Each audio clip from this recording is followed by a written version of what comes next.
ไปสูงนำกันเนาะสูงนำ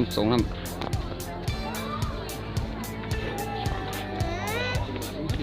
เคก็มาตุยกัน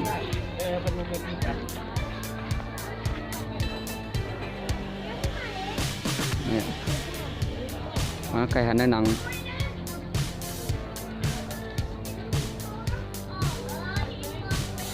ว่าตัวใหญ่เลยตั้งแต่เสื่องแทงนั่นมาไอติมมีสองชิ้นเอาอันนี้บ้าง ยังไม่อยากกินว่ะมันเย็นอยู่ไม่อยากกินอันนึงมีลิงซี่สิบบาทป่ะโอ้ใส่หมดนี่อันนั้นไง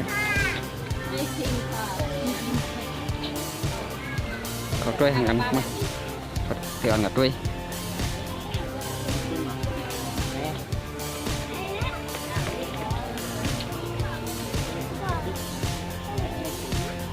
ฟังแค่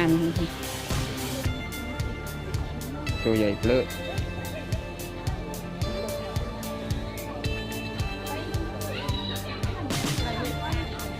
นะตรงน้ำหน้าตาเหมือนสาวนักเก็ตเลย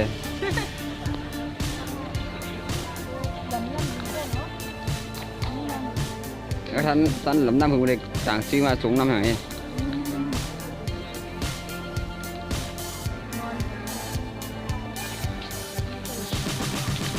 ิงหรือเปล่าไม่ใช่เนี่ย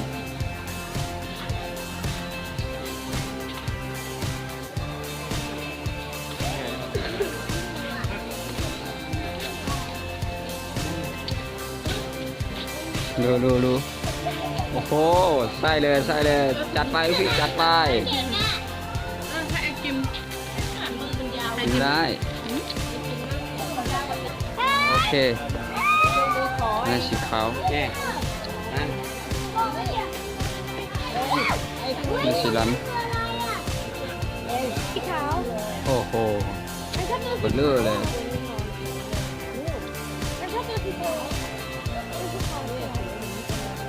ก็จับขอได้ก้อย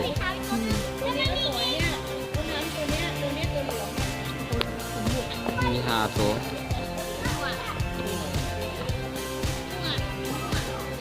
มาใส่หางนกยุง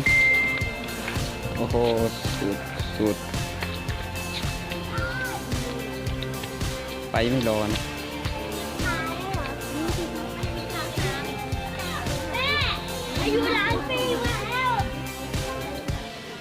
โอเคเนาะ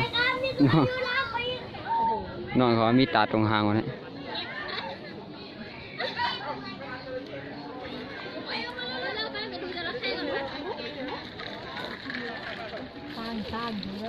จับเลย